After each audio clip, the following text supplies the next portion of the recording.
Victoria sat in her car outside the office building, staring at the dark windows above. It was almost 11 at night and she really didn't want to be here. But the investor meeting tomorrow morning was too important. She needed those documents. From her desk, the ones with all the numbers and projections that would convince the board to approve the expansion, she grabbed her purse and stepped out into the cool night air. The parking garage was nearly empty, just a few cars scattered here and there under the yellow lights. Her heels clicked against the concrete as she walked toward the elevator, the sound echoing in the silence. The building felt different at night. During the day, it buzzed with energy. People rushing to meetings, phones ringing, conversations bouncing off the walls. But now, nothing. Just the hum of the air conditioning and the occasional flicker of a fluorescent light somewhere down the hall. Victoria had built Tech Vision Industries from the ground up over the past 12 years. What started as a small tech consulting firm in a cramped office had grown into a company with 300 employees and offices in 5 cities. She was proud of what she'd accomplished. Forbes had even featured her in their Women to Watch section last year. The elevator doors opened with a soft ding and she stepped inside.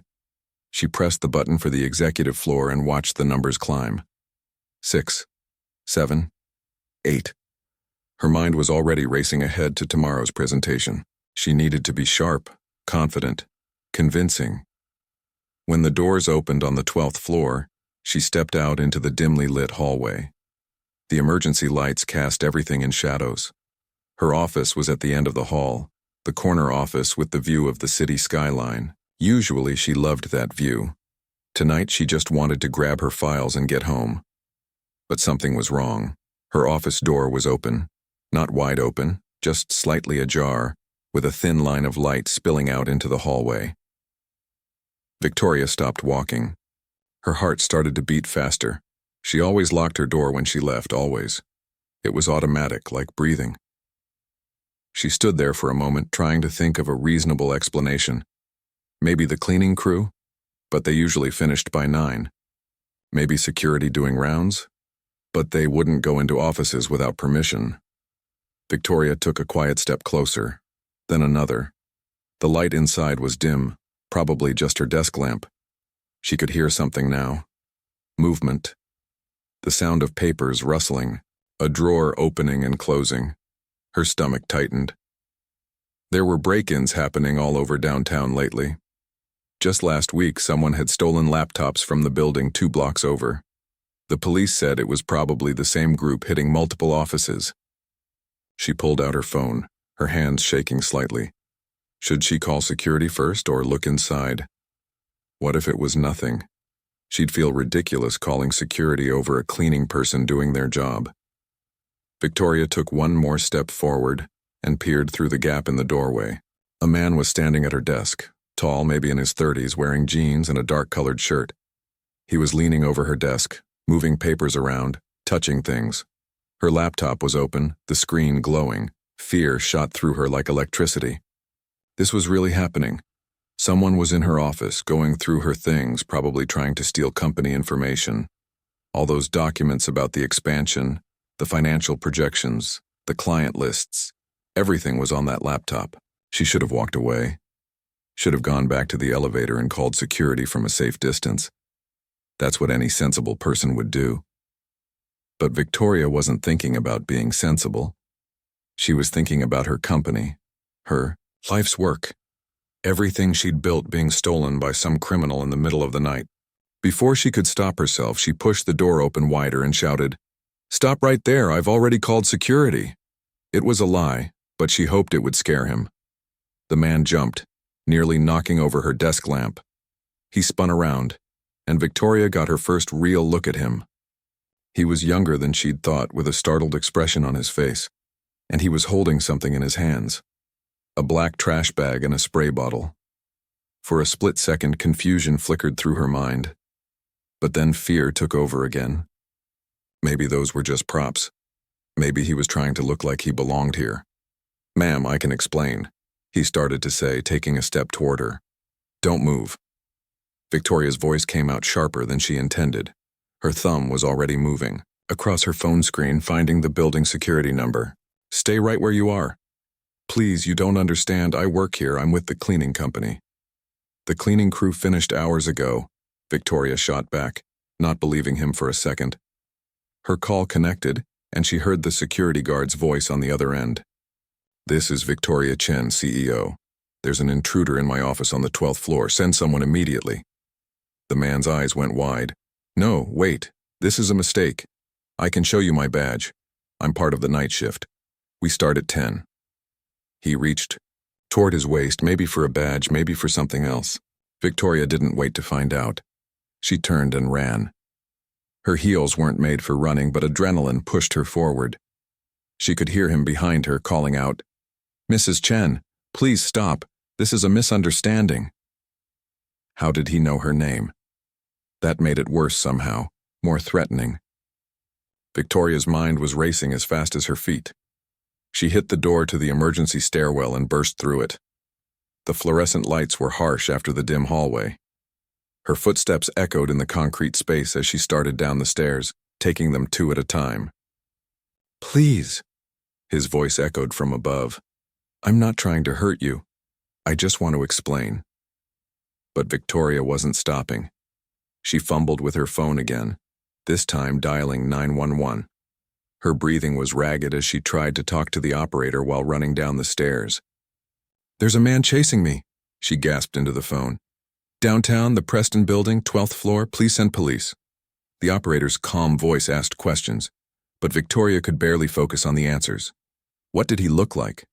Tall. What was he wearing? Dark clothes. Was he armed? She didn't know. She didn't think so. But he was following her, and she was terrified. She made it to the 3rd floor landing when she heard voices below. Security. Thank God. She pushed through the door into the 3rd floor hallway just as 2 security guards came running up from the opposite stairwell. "He's up there." Victoria pointed back toward the stairs, trying to catch her breath. "In the stairwell, he was in my office." The younger guard, someone she didn't recognize, immediately moved toward the door. But the older guard, a man named Miguel, who'd worked in the building for years, put a hand on his partner's arm. "Hold on," Miguel said. He was looking at the stairwell door, which was opening slowly. The man from her office emerged, hands raised high in the air. He looked scared now, really scared. "Don't shoot," he said, his voice shaking. "Please. I'm not armed. I work here. There's been a terrible mistake." Victoria stood behind the guards, her heart still pounding. Now that there were other people here, now that she felt safe, she could see him more clearly. He was wearing a navy blue polo shirt. As her eyes adjusted, she could make out a logo on the chest, something about cleaning services. Miguel's face changed. Recognition crossed his features. "Wait a minute. Is that you, David?" "Yes." The man, apparently named David, looked relieved. "Miguel, thank God. Please tell her I work here. I was just cleaning her office." "David Thompson?" Miguel lowered his flashlight. "From Crystal Clear Cleaning?" "Yes, exactly. I've been working this building for almost 3 years now." Victoria felt like the ground was shifting under her feet. She looked at the trash bag in his hand again, really looked at it this time. It was clearly full of office waste, crumpled papers, and empty coffee cups visible through the semi-transparent plastic. Miguel turned to Victoria, and there was something in his expression she couldn't quite read. Confusion, maybe, or concern. "Mrs. Chen, David's with the night cleaning crew. He starts at 10. I see him every night when I do my rounds." The younger security guard looked between them, clearly not sure what was happening. Victoria just stood there, her mouth dry, her mind trying to catch up with what she was hearing. "But my office," she started. "The door was open. He was at my desk touching my computer." David slowly lowered his hands. He was breathing hard, and she could see sweat on his forehead. "I was organizing your papers, ma'am. Some had fallen behind your desk. I was trying to put them back neatly. And I always wipe down desks and keyboards. It's part of the service." The police arrived then, 2 officers responding to Victoria's 911 call. The stairwell and hallway became crowded with people, everyone talking at once. Miguel explained the situation to the officers while Victoria stood there, feeling like she was watching everything happen from far away. One of the officers asked David for identification. He pulled out a wallet from his back pocket, showing them his driver's license and an ID badge from Crystal Clear Cleaning Services. The badge had his photo on it, along with a date showing he'd been employed there since 2022. "Do you want to press charges?" the officer asked David, turning away from Victoria. "For false accusation or emotional distress?" Victoria felt her stomach drop. Press charges? Against her? The thought hadn't even occurred to her. David looked at her for a long moment. His expression was hard to read. Anger, yes, but also something that looked like resignation. Like this wasn't the first time something like this had happened to him. "No," he said finally. "No charges. I just want to finish my shift and go home to my wife and kids." The officer nodded and made a note in his book. He asked a few more questions, getting the full story from everyone. Victoria tried to explain her side about the break-ins in the area, about finding her office door open, about being scared. But even as she said the words, they sounded weak to her own ears. The police left first, then the younger security guard. Miguel offered to escort Victoria back to her office, but she shook her head. "She couldn't leave things like this, David," she said, her voice quiet. "Can we talk, please?" "Just for a minute."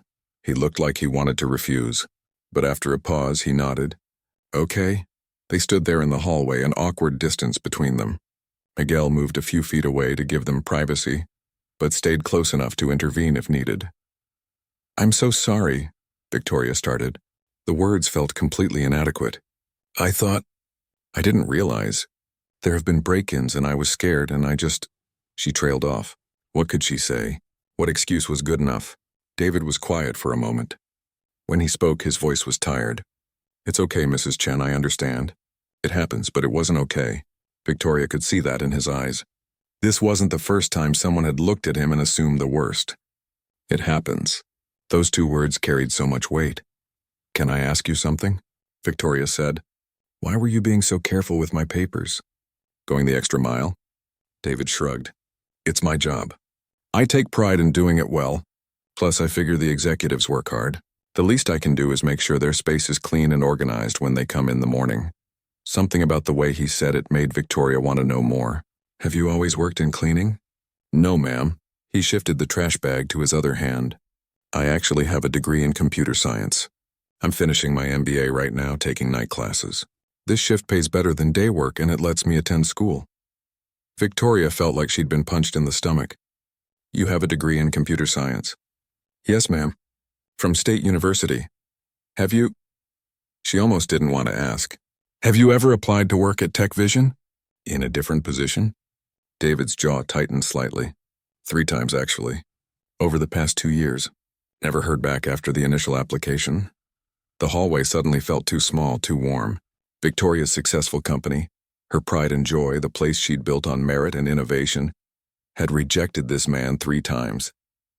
And tonight she'd chased him downstairs and called the police on him while he was doing his job. "I need to go," David said, reading something in her expression. "I still have 4 more floors to clean tonight." "Of course." Victoria stepped aside. "David, I really am sorry. For all of it." He nodded once, professionally, and walked toward the elevator. Miguel followed him, probably to help carry some of his equipment. Victoria stood alone in the hallway, listening to the sound of her own breathing. She didn't go back to her office, didn't get the documents she'd come for. Instead, she took the elevator down to the parking garage and sat in her car for 20 minutes, staring at nothing. The investor meeting tomorrow suddenly seemed very unimportant compared to the questions now racing through her mind. How had David's applications been rejected? Who had reviewed them? What other qualified people had they turned away? And more importantly, what did it say about her that her first instinct had been fear instead of curiosity? Victoria started her car and drove home through the empty streets. But she knew she wouldn't sleep tonight. Something had shifted and she couldn't unshift it. Tomorrow, after the investor meeting, she was going to find some answers. And she had a feeling she wasn't going to like what she discovered. Victoria didn't sleep at all that night. She kept replaying everything in her mind. The fear she'd felt. The way David had looked when the police arrived. That word he'd used, happens, like being accused of something he didn't do was just a normal part of his life. She sat at her kitchen table at 3 in the morning, her laptop open in front of her, but she couldn't focus on the investor presentation. Every time she tried to review the numbers, she saw David's face instead. The resignation in his eyes. Her husband, Robert, found her there at 5:30 when he came down to make coffee. "You're up early," he said, then looked closer at her. "Wait, did you even go to bed?" "I can't stop thinking about what happened," Victoria said. She told him the whole story, watching his expression change as she talked. "Oh, honey," Robert said when she finished. He sat down across from her. "That must have been scary for you. But it also must have been terrifying for him." "I know." Victoria put her head in her hands. "I keep thinking, what if I'd just stopped for 2 seconds? What if I'd looked at what he was wearing? What if I'd asked questions instead of just assuming? You were scared. That's human. But why was I scared, Rob, really? If I'd walked into my office and seen someone who looked like me going through my desk, would I have run? Would I have called 911? Robert was quiet for a moment. He'd always been honest with her, even when the truth was uncomfortable. "Probably not," he admitted.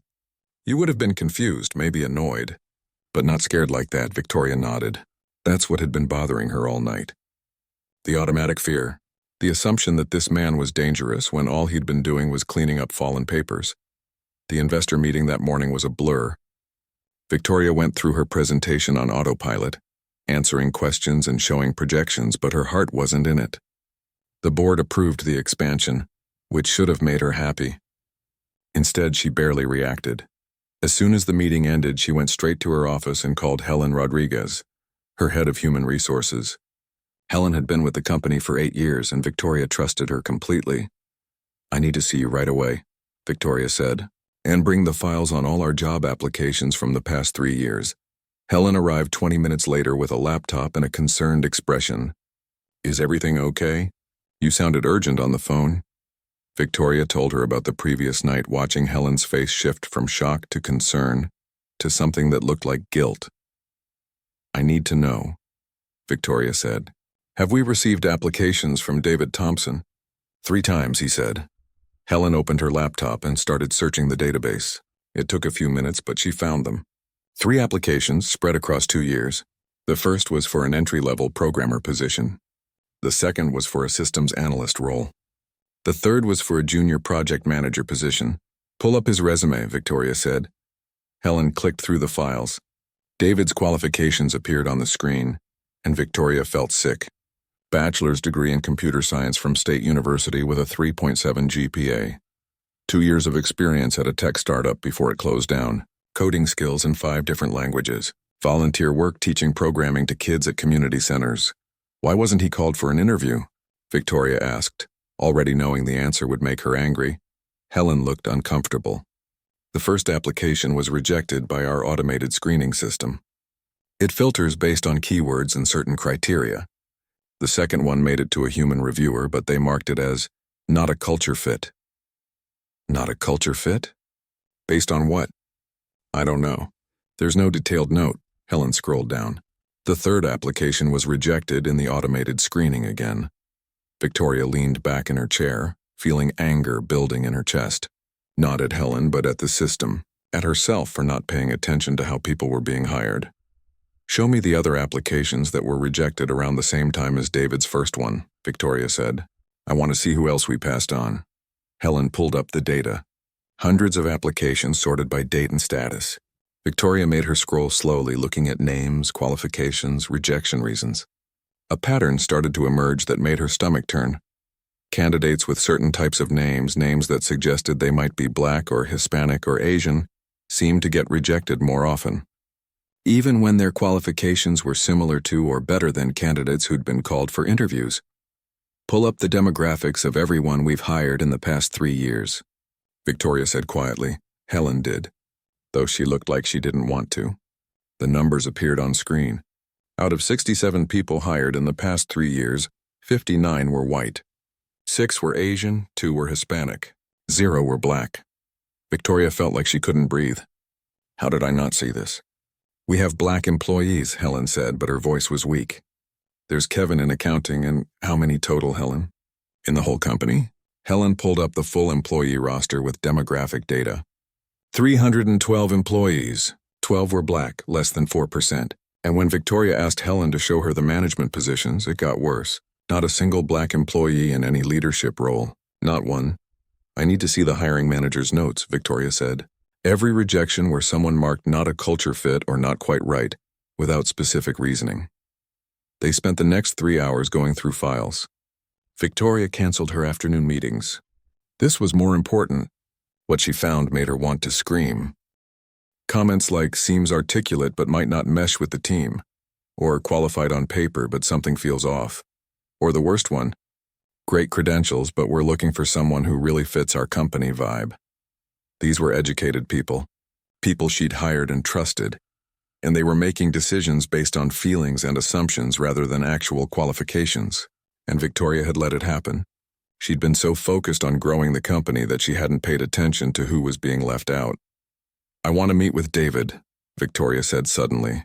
Can you get his contact information from the cleaning company? Helen looked worried. Are you sure that's a good idea? After what happened last night, he might not want to talk to you. I have to try. It took some convincing, but the cleaning company finally gave Helen a phone number. Victoria called it that afternoon, her hands shaking slightly as she held the phone. David answered on the third ring. Hello? David, this is Victoria Chen from last night. Please don't hang up. There was a long pause. What do you want? I want to apologize properly. Not in a hallway with security guards around. I want to meet with you if you're willing. Coffee or lunch, whatever works for you. Your choice of place, why? His voice was guarded. Because I've been looking into things today and I found your applications to Tech Vision. All 3 of them. And I need to tell you that you were right to apply. You should have gotten interviews. You should have been hired. Victoria took a breath. I failed you. My company failed you, and I want to do better. Another long pause. Victoria could hear voices in the background, maybe his kids.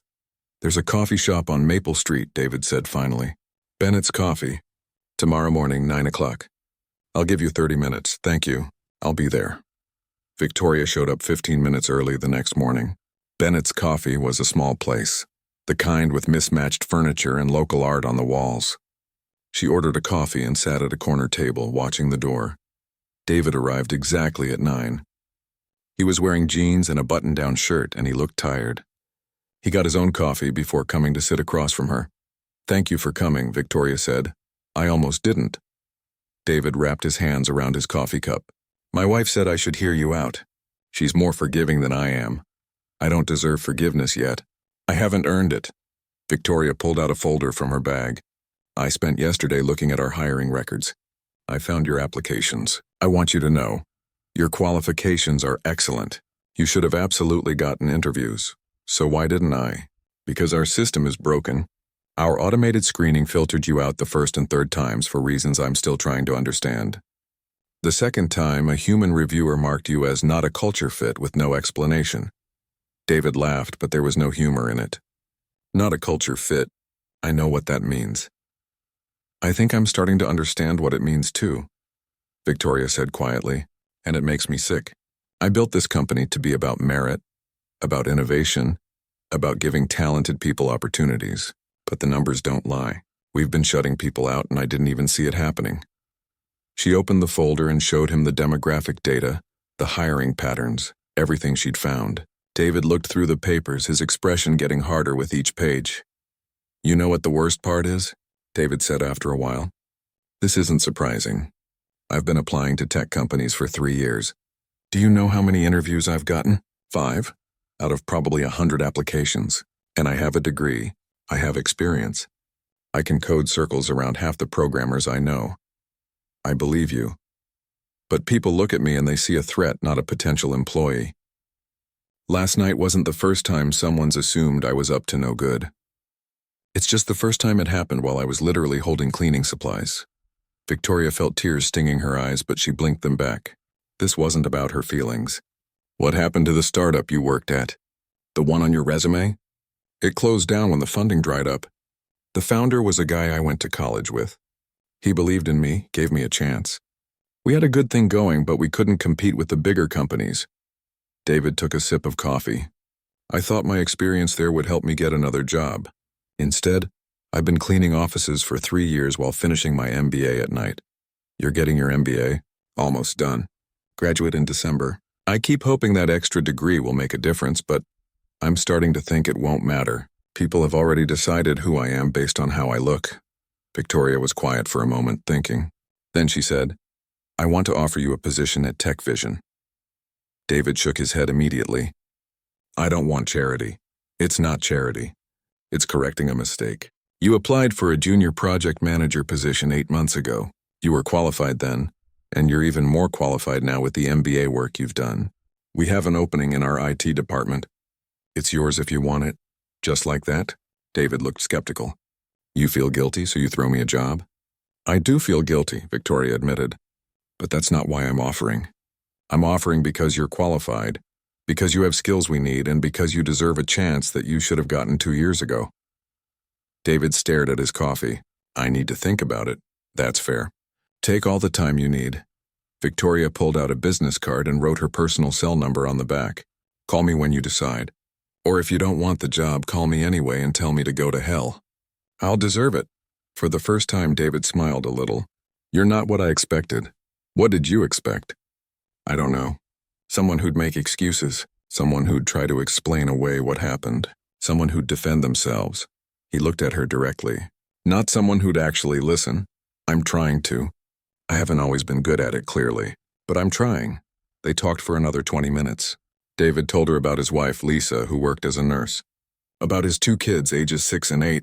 About how he'd been the first person in his family to go to college. How proud his parents had been when he graduated. Victoria told him about building Tech Vision. About the mistakes she'd made along the way. About how she'd been so focused on success that she'd stopped paying attention to the details that mattered. When David finally left, Victoria sat alone at the table for a while longer. She didn't know if he'd take the job. Part of her hoped he would, but part of her understood if he didn't. Why should he trust her? Why should he trust a company that had rejected him 3 times, and a CEO who'd called the cops on him for doing his job? Her phone rang. It was Helen. I've been thinking about what we found yesterday, Helen said, and I think we need to do more than just fix David's situation. We need to fix the whole system. I know, Victoria said. I've been thinking the same thing. Can you clear my schedule for the rest of the week? We have a lot of work to do. Already done, Victoria smiled. This was why she'd hired Helen. They might have failed before, but they were going to figure out how to do better. She just hoped it wasn't too late. Victoria spent the next 3 days turning her company upside down. She brought in her entire leadership team and told them what she'd discovered.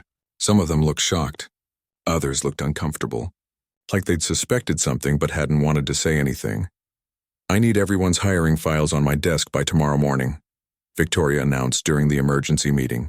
Every interview note, every rejection, every decision made in the past 3 years. We're going to review all of it. Her VP of Engineering, Tom, raised his hand. With all due respect, that's thousands of applications.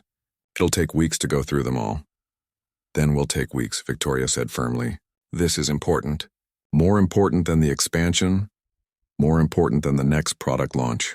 If we're building this company on discrimination, even unintentional discrimination, then we need to stop and fix it right now. The room went quiet. Nobody argued after that. Helen worked alongside Victoria for hours each day, pulling files and organizing data. They brought in 2 other HR staff members to help. What they found was worse than Victoria had initially thought. It wasn't just David. There were dozens of qualified candidates who'd been rejected for vague reasons. People with impressive degrees and experience who never made it past the first screening, and the pattern was clear once you knew to look for it. Look at this, Helen said on the 3rd day, showing Victoria 2 resumes side by side on her computer screen. These 2 people applied for the same position last year. Almost identical qualifications. Both went to good schools, both had similar experience. This one got an interview. This one didn't. Victoria looked at the names. The one who got the interview was named Chris Johnson. The one who didn't was named Darnell Williams. Who made the decision? Amanda in HR. She's been with us for 5 years. Victoria knew Amanda. She was efficient, friendly, always smiling. The idea that she might be making biased decisions seemed impossible. But the data didn't lie. They called Amanda in. She was 28, eager to please. The kind of employee who stayed late and volunteered for extra projects. When Victoria showed her the 2 resumes, Amanda's face went pale. I don't remember these specifically, Amanda said, her voice shaking. We see so many applications. Walk me through your process, Victoria said, keeping her voice calm. How do you decide who gets interviews? Amanda explained. She looked at qualifications first, obviously. Then she checked references. Then she tried to imagine whether the person would fit with the team. I think about whether they'd get along with everyone, whether they'd enjoy our company culture, that kind of thing. And how do you determine that from a resume? Amanda hesitated. I guess it's just a feeling. Like I try to picture them in our office working with the team. There it was. The problem. Amanda wasn't being intentionally racist. She probably didn't even realize what she was doing. But when she tried to picture someone in the office, she was picturing people who looked like the people already there. People who looked like her. Amanda, Victoria said gently, I want you to take some time and really think about the decisions you've made. I'm not firing you. I'm not even angry with you. But I need you to understand that your feelings about culture fit have resulted in qualified candidates being rejected because of their names. Amanda started crying. I never meant to. I'm not a racist person. I have friends who... I know, Victoria said. Most discrimination isn't people consciously deciding to be unfair. It's people making quick judgments based on unconscious biases we all have. But that doesn't make it okay. And we have to do better. They had similar conversations with other hiring managers over the next few days. Some got defensive, some got upset. But most, once they saw the data, admitted there might be a problem. Meanwhile, Victoria hadn't heard from David. It had been 4 days since their coffee meeting, and her phone stayed silent. She tried not to take it personally. He had every right to be skeptical, to take his time, to decide that Tech Vision wasn't worth the risk. On Friday afternoon, her assistant buzzed her. There's a call for you, David Thompson. Victoria's heart jumped. She picked up immediately. David, hi. I've been thinking about your offer, David said. No small talk, straight to business. And I have some conditions. Okay, I'm listening.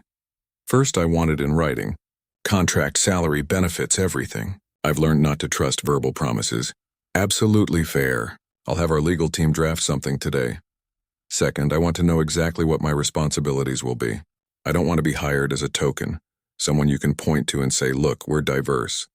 I want real work, real challenges, real opportunities to advance. I understand. The position is junior project manager in IT. You'd be overseeing the rollout of our new client management system, coordinating between the development team and the implementation team. It's a real job with real responsibilities. David was quiet for a moment. Third condition. I want you to promise me you're serious about changing things. Not just for me, but for everyone who comes after me. Because if I take this job and nothing else changes, then I'm just helping you feel better about yourself. Victoria closed her eyes. This was the hard one. I promise. And I want to show you what we've been doing this week. Can you come to the office? Not at night this time. During business hours. When? Monday morning? 9 o'clock? I'll be there. Victoria spent the weekend preparing. She put together a presentation showing everything they'd found, all the data about hiring practices and demographics. She also drafted a plan for what they were going to change. Monday morning, David showed up at reception wearing a suit. Victoria met him in the lobby and couldn't help but think about how different this was from their first meeting. Same building, same person, completely different context.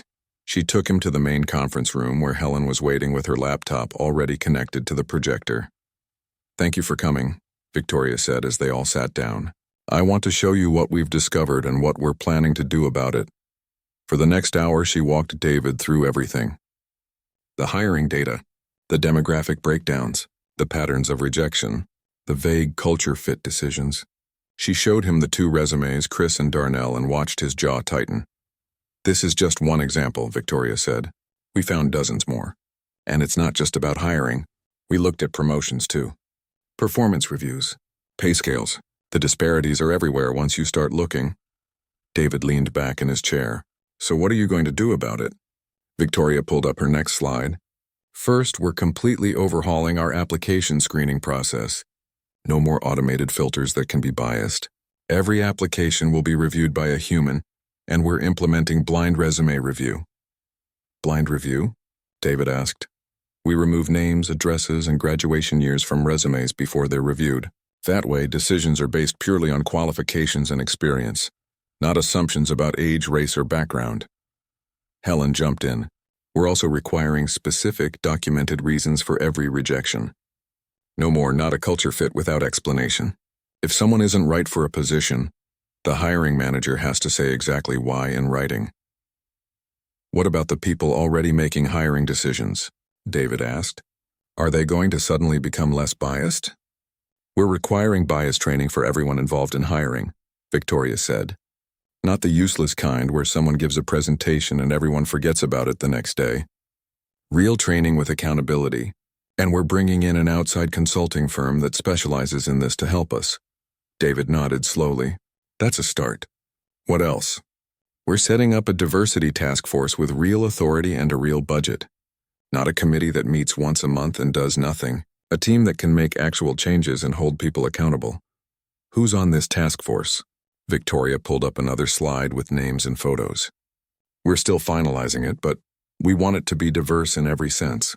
Different departments, different levels of seniority, different backgrounds, and we want someone from outside the company to chair it, someone who can be objective. David studied the list. You have Kevin from accounting on here. I know Kevin, he's good people. You know him? Helen asked, surprised.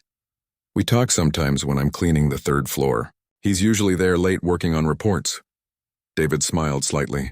You'd be surprised what you learn about a company when you're invisible to most people. Victoria felt that comment like a punch. David had been working in their building for 3 years, watching, listening, seeing things that management never noticed. Because nobody paid attention to the cleaning staff. That's actually something else we need to address, Victoria said. The way we treat contract workers. The cleaning staff, the security guards, the cafeteria workers.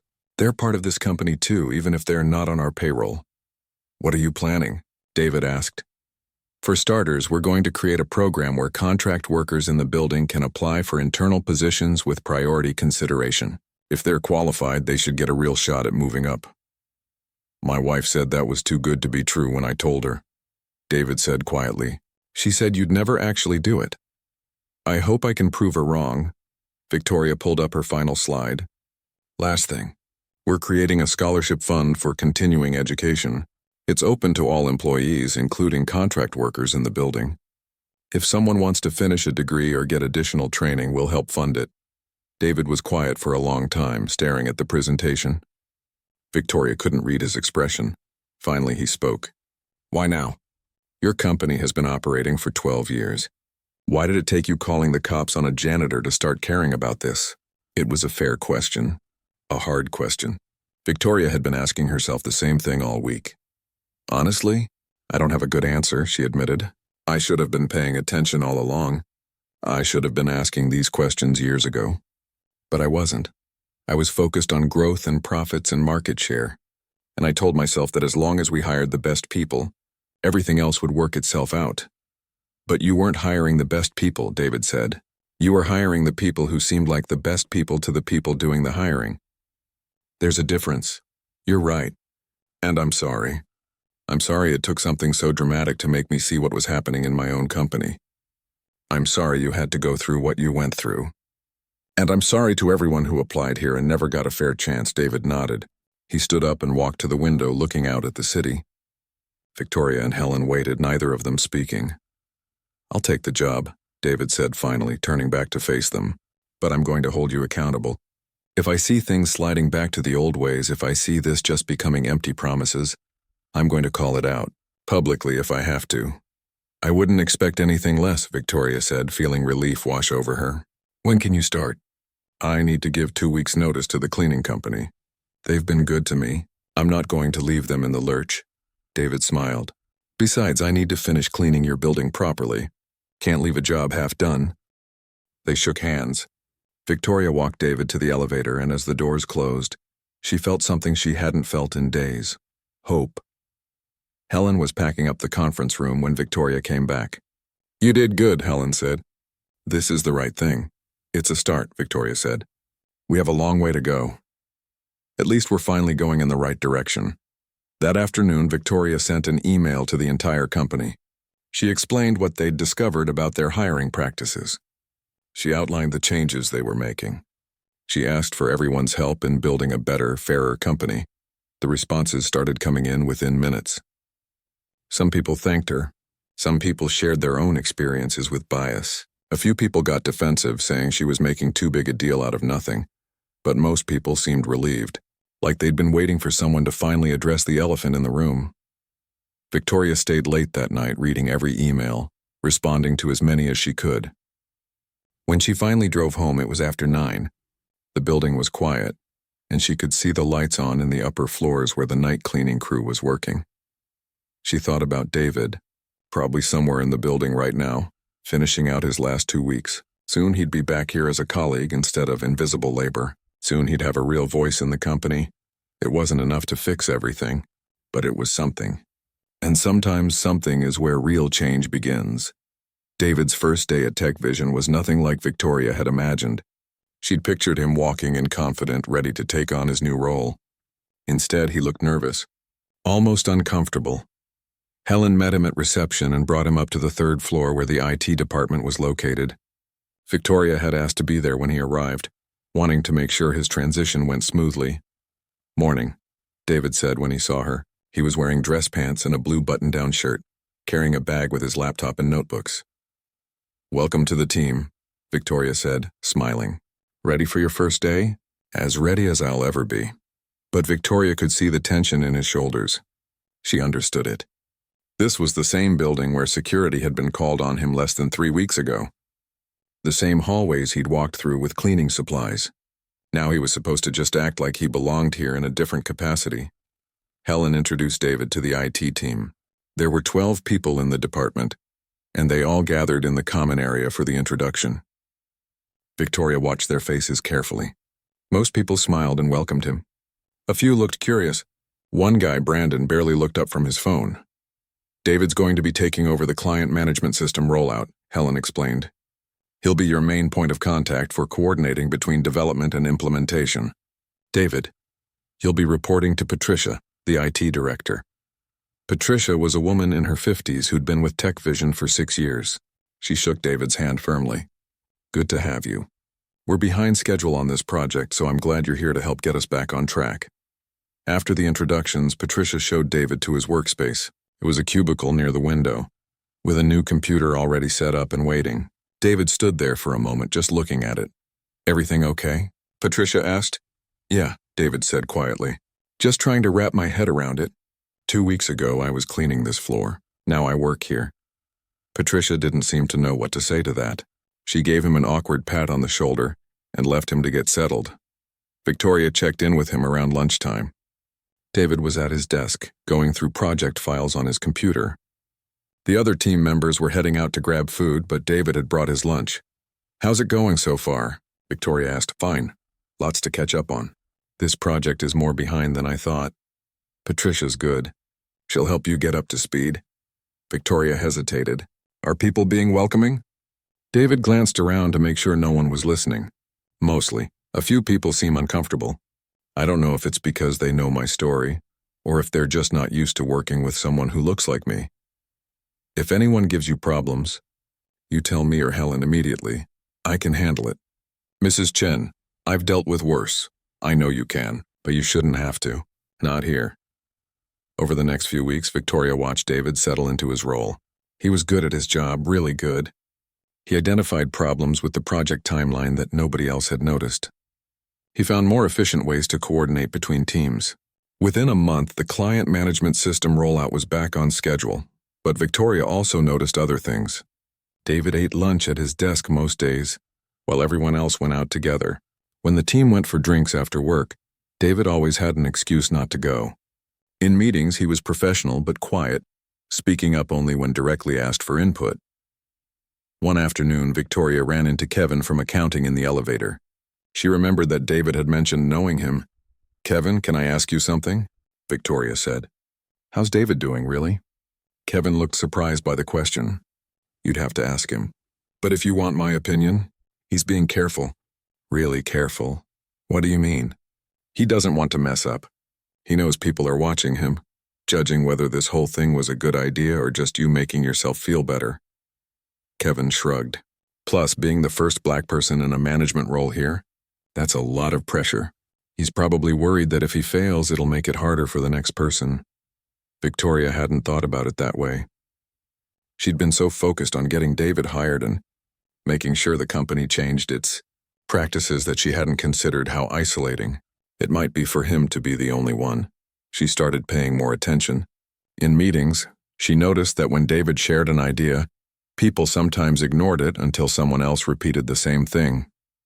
She saw Brandon roll his eyes once when David was explaining a technical problem.